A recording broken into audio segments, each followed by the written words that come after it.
Hello everyone and welcome back to my channel Random Drop, and this week we got to talk about a game that kind of came out of nowhere for me, and that game is Unicorn Overlord. Let's get into it. Hey everybody, before we get started, I just wanted to say if you enjoy our content and want to stay up to date with our videos, hit the subscribe button. It really helps the channel. Thanks. So, on to the video. So Unicorn Overlord is made by Vanillaware, who are just well renowned for making incredible 2D games. Dragon's Crown is probably one of the more known ones, and Odin Sphere. They're basically Dragon's Crown in itself is basically like a gauntlet like 2D beat 'em up with like crazy animations and all that. It's beautiful to behold. The more recent game is 13 Sentinels Aegis Rim. It's a visual novel mixed with like a mech strategy game built in, but mainly mostly focused on the visual novel storytelling. And that game is quite a trip, and I loved it, right? And I knew they were working on another game, but I kind of just forgot about it for a while and was focused on other things. This year's been crazy. Persona 3, Dragon's Dogma, Final Fantasy VII Rebirth, and I just kind of lost track of it. But then the demo came out, and the demo in itself was probably the best advertisement they could have ever done, because he was like, hey, here's this demo, play 7 hours of this game. And I did, and as soon as the game started and those characters started fighting each other, it's like, holy shit, this is just like a visual feast. And I'm into it, right? Like, I just love how this looks. And now that I finished all these other games, hey, I have some downtime before Dragon's Dogma, so hey, I shoved in Unicorn Overlord at this point because like I needed to play this game. So if you haven't been around here before, how I break down my reviews is I talk about the positives, then I talk about the negatives, and then I kind of condense everything in my final thoughts at the very end. Without further ado, let's get into what I love about Unicorn Overlord. One thing Vanillaware is really good at is character designs. I can't think of very many games where I just fall in love with these characters pretty instantly. I just love how they look and how they talk and their mannerisms. 13 Sentinels very much had this effect as well, as I really liked that cast and really got into that story. A lot of it kind of comes across here as well. As I met new characters traveling through each area, it was daunting because there was a new person I wanted on my team because of how cool they looked, or I wanted to make sure they fit in a squad because it's like, hey, I really like this character and I want these two characters to play with each other. There's just a whole lot of going on, and there is a total relationship system in the game which tells me like, oh hey, one of these you're gonna have to like romance at some point, or pick to be your wife because you are a king trying to get his kingdom back, so you do need, you know, to get married at some point. There were so many damn choices. There's so many characters who are like, that's a new wife, that's a new wife, that's a new wife, possible husband, wife, and that's how the game kind of went for me. There were so many characters that were just coming in left and right that I was just like, man, I really like these characters, and they're all incredibly well voice acted. The voice acting is damn top notch. I played this in English. As 13 Sentinels had really good voice acting, this game's voice acting is very serviceable as well, and I was totally just enwrapped in like, hey, who these people are and going through this adventure with them.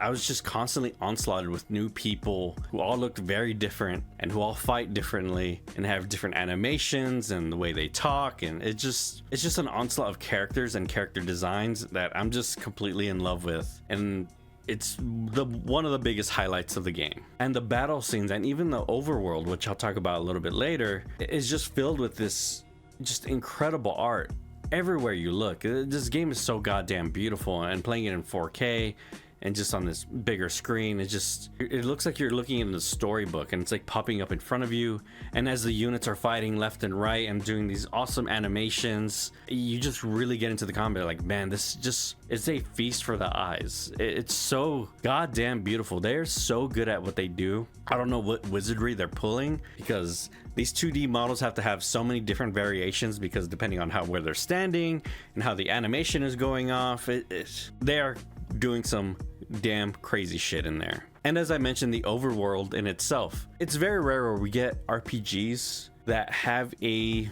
overworld like the original Final Fantasy, right? Just like a big overworld map that reduces you down to a little size, right? It's like hey, the mini you, and then lets you traverse it. I honestly can't think of the last one. I think I played like Type 0 and it was kind of that, but like the overworld was very empty. Here the overworld is just brimming with art and things to find and explore. Frankly, it's very much like exploring a 3D world, right? Like let's say you would play Breath of the Wild or something, you're just like running off doing shit, and here it's kind of the same thing but on the overworld format. And I think this is like the new standard of, hey, if you're going to do an overworld for your RPG, this is how kind of navigating it should feel like. It should feel like there's little nooks and crannies where you can find little things and items and weapons and quests that will impact your characters and your journey, as you will find weapons or again quests or puzzles that will lead you down to other quests or lead you down to like secret areas that you weren't able to get to before, or find more resources. It just goes on. So like actually going through the world is really fun, and I was really surprised by it. Because of 13 Sentinels, I thought this game was just going to be a mission structure, and then you know you mess with your units in between each mission and you're not really going to get a RPG world. No man, this is like fully realized, and it's massive and it's beautiful environments, elevations, and it's just so goddamn good. It's, again, it is the new standard for overworlds in games. And the last thing that caught me by surprise was the combat system. Personally, I've never really liked games like Fire Emblem or Tactics or anything like that, but this is the first one that like actually just like got me and grabbed me in and pulled me in, and it was mostly due to the art. But the system is so damn in depth that there's just, of course, many incredible characters that are all different units that you can all slot together into 5-man teams that synergize in different ways.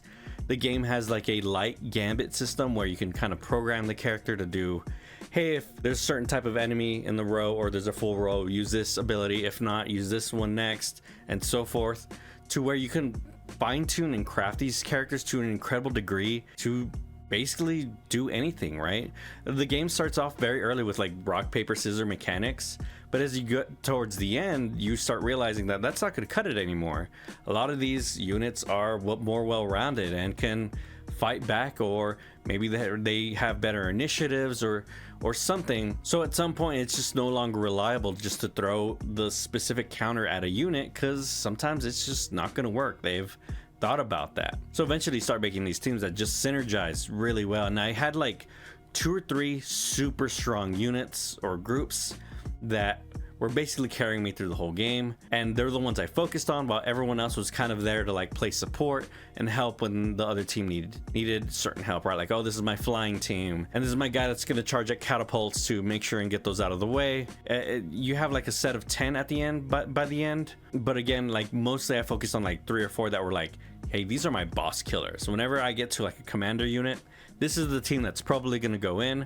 Oh, this team can't beat it. Okay, well, let me try this one and this one. And yeah, man, it just feels good whenever you put a set of group of characters together and you just start realizing, hey, what synergizes and what works. As you could simply just skip through the fights, as whenever you fight someone, it tells you like, hey, this is going to be the outcome of this fight. What is useful there is if you don't really like the outcome, or you're wondering why, hey, why did I take so much damage or something like that, you can watch the fight and see like, hey, how did your characters react to certain situations, in case you need to go tune some of their behaviors. Like maybe this character learned a new ability and they're kind of using it the wrong way, and you really want them to use it whenever it's let's say for example it's an AoE, and you want them to use it only when there's like 3 or 4 enemies in the area, rather than just like on one dude, right? So there's things like that where every now and then you're going to go back in and look at how the fight played out and tune it. And for the most part, I loved watching the fights going back and forward, but at some point in the game there are so many fights in a row that you have to hit the skip button, or else you're going to be there for 3 hours as you fight rows and rows of enemies, because they get really long at a certain point, because they're just going at it, because they're using defensives and heals and they're just countering each other, and it's awesome to watch. But they also give you the ability to, hey, skip through it, let's move forward, because there's still the whole strategy and overworld element that you have to get through as well, right? It's just not about the battles, it's about when and where are these battles happening and what's happening in context to where your units are at. It's incredibly engaging. I had so much damn fun at each battle, and just playing the game in itself, right, and exploring that world. You can probably get hundreds and hundreds of hours of playing this on different difficulties and just min-maxing the characters.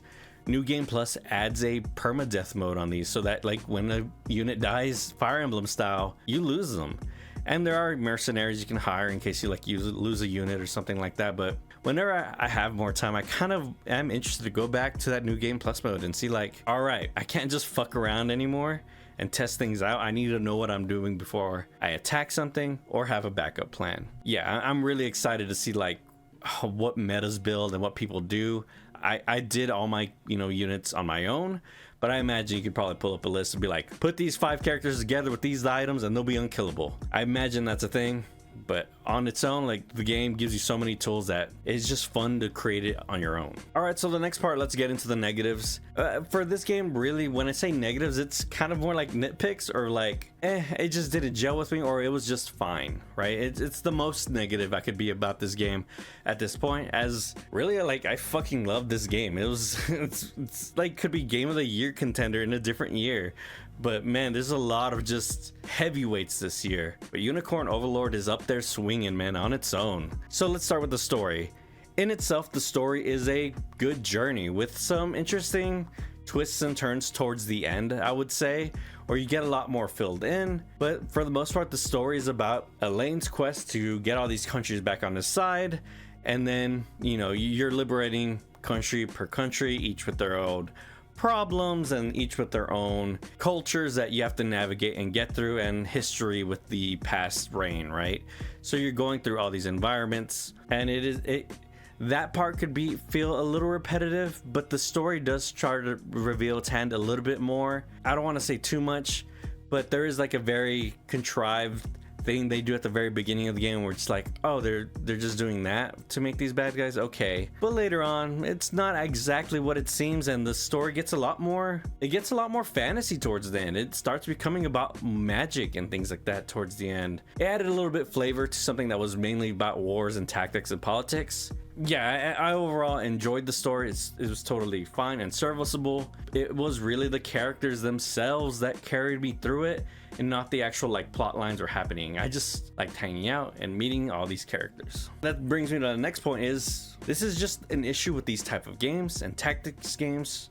I don't know if it's an issue in Fire Emblem where they have more space to like flesh these characters out, but there are so many characters that really only a few of them get very much time in relationships. Like every character with Elaine has like a 3 social link act, right, where you can like hang out with them 3 times and then you're in love, or like you're best friends, right? So you don't really get to know these characters in that way. You don't build like these deep relationships, and that's more the fact that like the game doesn't really have time for you to like sit there and like really get to know these people. You get to know them through combat and how they act and stuff like that, and you get your favorites.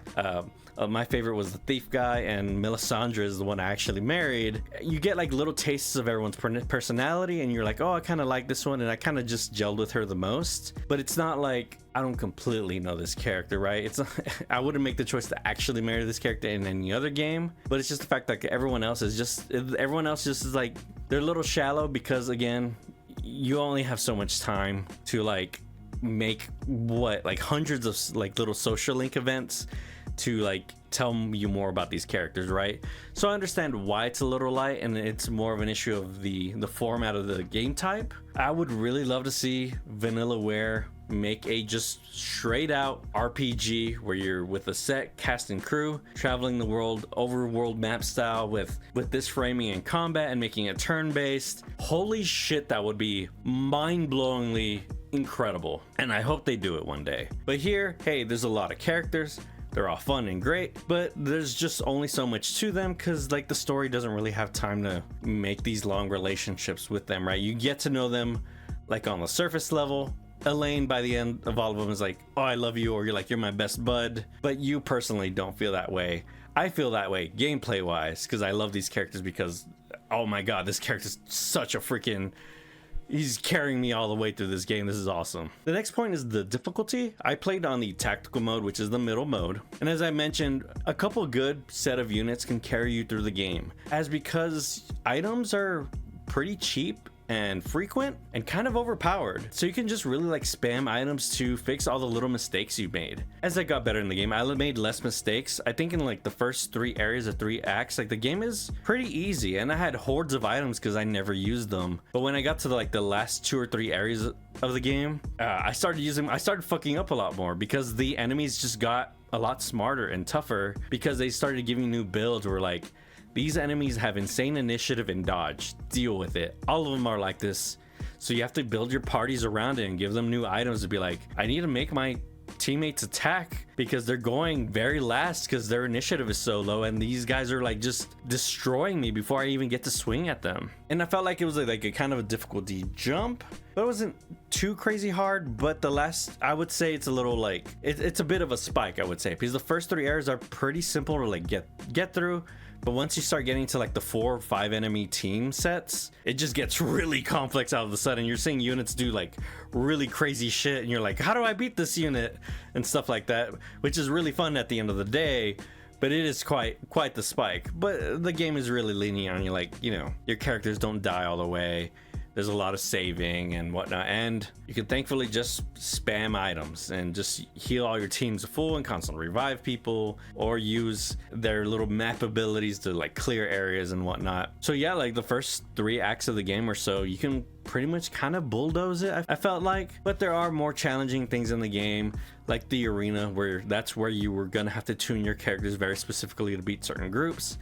And the last like 2 enemy sets in the game, they bring out a bit more, right? They make you like question like, oh hey, am I built the right way? Should I change this here, there, here, and here? And yeah, I had a really good time with it overall. But it was pretty easy, especially as someone who like doesn't really play these types of games.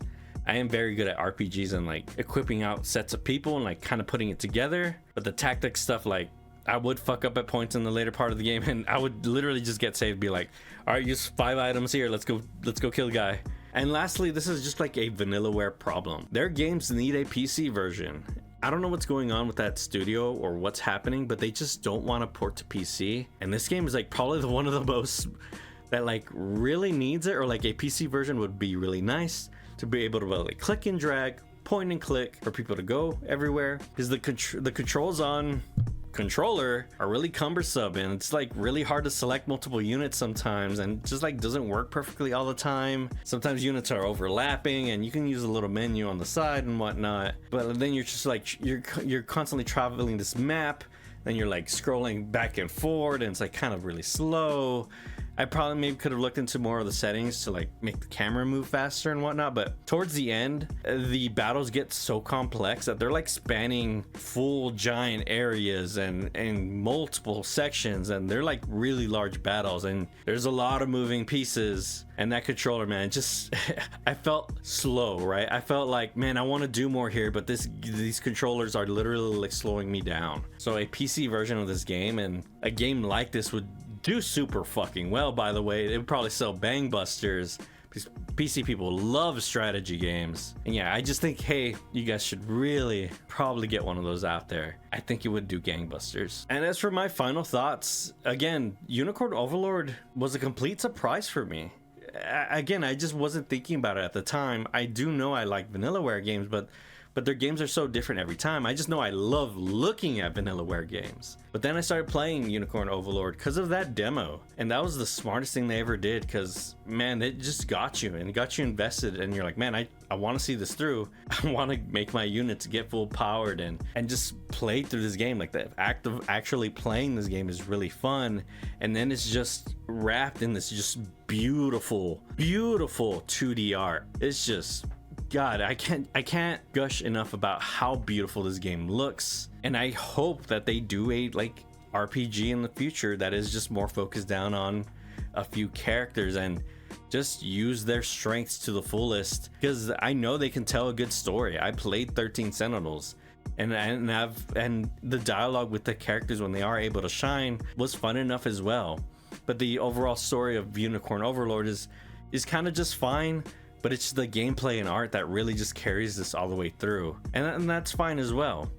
But I'm just here for hey man, I want more Vanillaware goodness. I'm so happy I gave this the time of day. And that's about it. This game is incredibly good, worth your money, worth your time. You'll get tons and tons of hours out of it. And if you're the type of person who loves strategy games, there's just so much here that you can just lose yourself in the combat systems and the customizations and even some of the difficulty options that they've added. And it's a game that should be probably one of the game of the year contenders as well. With all these other crazy ass games coming out right now, it's incredible that they pulled off such a massive achievement. And that's it. Hey, let me know how you feel down below. Like, comment, and subscribe. And I'll see you on the next random drop review. Peace.